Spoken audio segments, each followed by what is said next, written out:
Welcome to Balkans Debrief. I am Ilva, Tare, a non-resident senior fellow at the Atlantic Council's Europe Center. The European Union's recent memorandum of understanding with Serbia on raw materials has stirred significant reactions across the Balkans. Signed during German Chancellor Olaf Scholz's visit in Belgrade, the MOU revives a controversial lithium mining project, sparking opposition from many in Serbia, and not only. While the EU highlights economic benefits, critics argue it compromises the Union's reputation as a defender of democracy and environmental protection.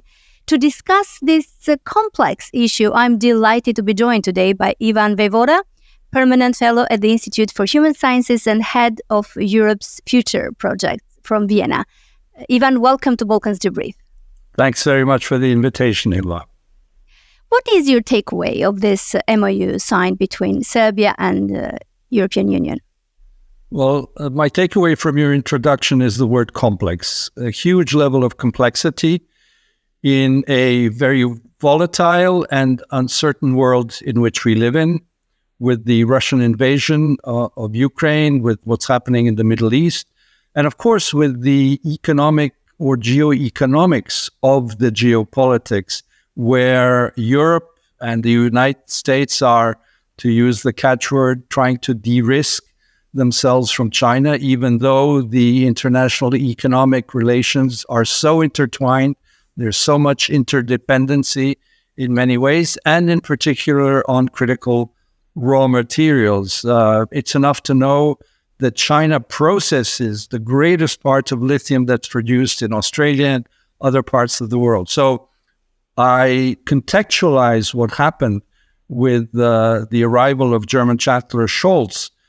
He was accompanied by Franziska Brandner from the Green Party, who is a state secretary on development issues, which I think is not irrelevant in this case, where they're trying to actually help Europe reduce its dependency in China because Serbia has significant reserves of lithium. And this is my follow-up question. Do you think this agreement could lessen Serbia's reliance on China as well, and not only EU? It's certainly an element. I don't think Serbia alone, with its lithium reserves, can help completely reduce the dependency on China, but it's an important element in the puzzle that Europe is trying to resolve in de-risking. Let's remind ourselves that Germany is the biggest car producer in Europe, that all of these huge car factories, now that they want to move to electric vehicles and are already doing that, with enormous competition from Chinese electrical vehicles that are starting to flood the world and the European market with cheaper products, and with, of course, the Chinese themselves being the biggest producer of lithium-ion batteries. This is a sort of a moving target at this point. But I want to come back to the point that you made about, well, let's use the word hypocrisy, frankly, in this case, when bare economic urgent interests on anyone's part are such that one of the key leaders of Europe signs an important memorandum of understanding. And let's simply underscore that this is down the line. There's talk that this lithium mine would only be opened in about 3 to 4 years' time, in 2028.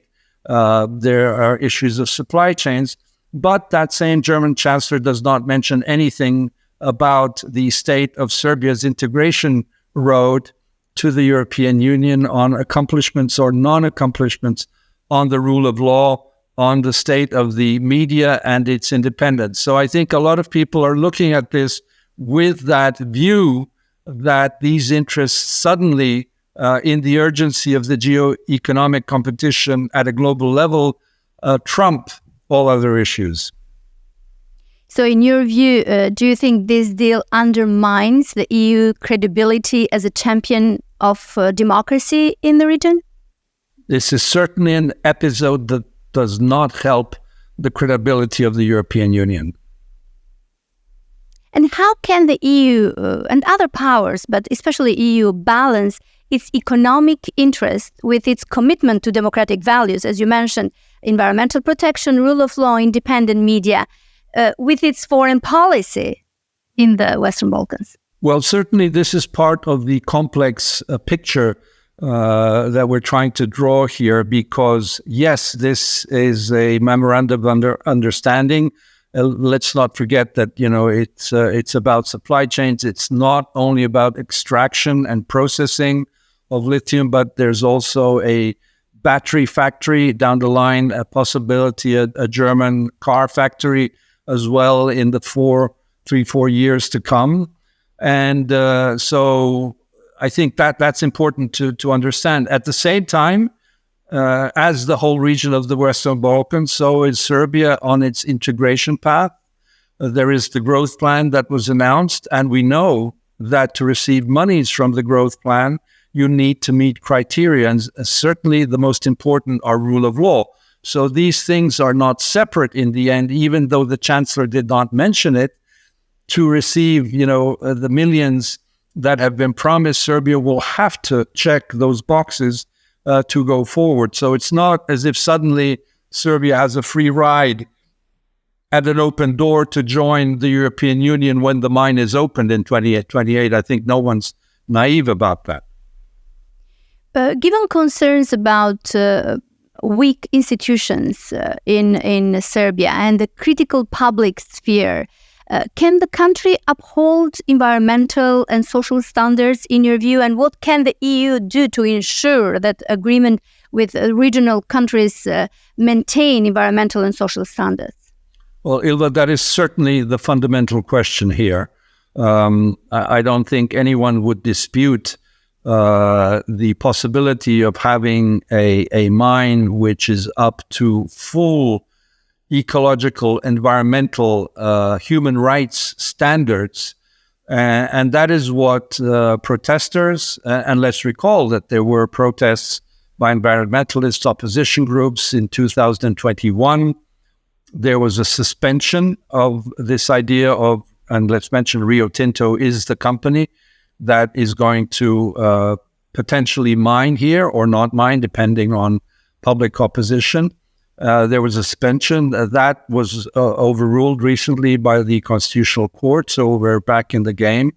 And many in Serbia have commented, how will the German promise that ecological standards will be upheld? How can they realize this when the institutions in Serbia are not up to par, as we know, in terms of their independence, in terms of separation of powers, and especially where the judicial sphere is not independent in any serious sense of the word.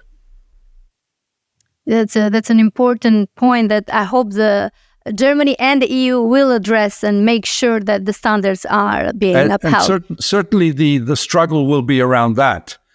If this goes ahead, I think there will be, given the loss of trust in the institutions, so there's an issue of credibility of the institutions, and if the real project goes ahead, will the institutions actually, who will watch over the institutions that they do their job? But I'd like to mention one thing.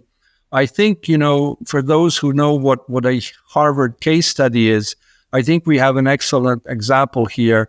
And to put it in a nutshell, when at Harvard they tell you, so why did this case fail? The answer is usually, well, not all stakeholders were on board. And I think there was a mistake here done by the government in terms of communication strategies, of not bringing stakeholders on board, of not bringing non-governmental organizations, academics in the field of expertise of chemistry and mining, have them around the table, and from day one to be working with them on board. Today, in fact, as we speak, the Parliament President, Madam Brnabić, proposed a parliamentary commission where everybody would sit. The opposition refused, and they said, wait, this is too little too late. The president today in Paris, as he was preparing to be at the opening of the Olympics, said, well, I'm not excluding a referendum next year. So you see the reaction of the government in trying to backtrack on that lack of communication and of bringing stakeholders on board much earlier. But it would be interesting to see if the transparency and credibility of the project and accountability will increase and include all the actors that you mentioned. Could this deal, in your view, Ivan, signal to other to other Western Balkan countries that the EU prioritizes economic gains over democratic values? And what kind of influence, what potentially, how can it affect their pursuit of democratic reforms and especially rule of law? Well, this is certainly linked, closely interlinked. I think it's important to say that with the Russian invasion of Ukraine, and let's not forget, it's Ukraine, we must not let Ukraine be defeated by Russia, even as we approach whatever we call them, negotiations to end the conflict. And as you know, and as was revealed recently by the Financial Times and acknowledged by the Serbian president, that Serbia has been exporting weapons to third countries, and it is not, how could I say, the president said, well, we don't know where they go. Well, we all know that they end up in Ukraine. And so Serbia is a huge contributor. And perhaps President know that himself. Yes. the Serbia is a huge contributor to the Ukrainian defense against the Russian aggression. So I think we need to put these things all together. They cannot be observed separately. So Serbia's contribution is significant in this global Western effort, if we call that simply, to help Ukraine survive. And so this question of the geoeconomics and the third actors, as we call them euphemistically, Russia, China in the region, there's been an understanding in the European Union that the European Union must do much more in the geoeconomic sphere for helping infrastructure, energy in all of our region, so that they disallow space for these, especially for Russia, malign actors, not so much on the economic but political sphere, but on China, that has a global policy of trying to, with its Belt and Road Initiative, have a reach into Europe. And thus, that is concomitant to the political element. And I think we as citizens, but hopefully as governments also, must be aware that there is a need to defend the interests of the region as the big players have their interests. And how do we, in this realistic assessment of the situation, find our place under the sun while not becoming vassal or, as some oppositionals say, colonial states? Ivan, lastly, I would like to for you to share your thoughts on what it seems will be, especially depending on the results of the U.S. elections in November, a more transactional approach when it comes to foreign policy with the Western Balkans. What do you think the impact of that will be? What message will that send to the Western Balkan countries and leaders? You mean of a Trump victory in the U.S.? I think that the political actors in the region are more cautious this time than last time, because various people put bets on who will win. We see that Hungarian Prime Minister Viktor Orban has put his bet on Trump. In Serbia, President Vučić is much more cautious. And I think everybody, the whole world is kind of holding their breath to see what happens. I don't think that the policy in the Western Balkans of a possible Trump presidency will change that much in the fundamentals. I mean, the U.S. will not de-recognize Kosovo.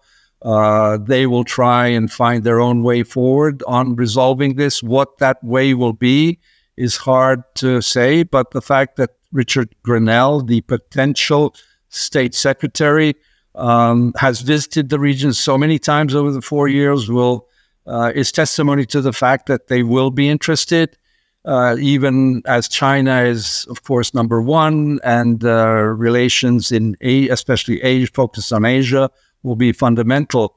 So very hard to gauge how the region will be in the focus and what's the direction of that focus. Along with business interests, well, we've all seen the entrepreneurial investments or announcements of Jared Kushner in Albania and in Serbia. Again, we'll see if those goes ahead. But certainly there will be an attempt. And in that sense, I think the fundamental remains. The European Union integration of the region is, I think, the number one priority. And how the US goes about in supporting that in a possible new presidency, I think, is what we will have to watch out for.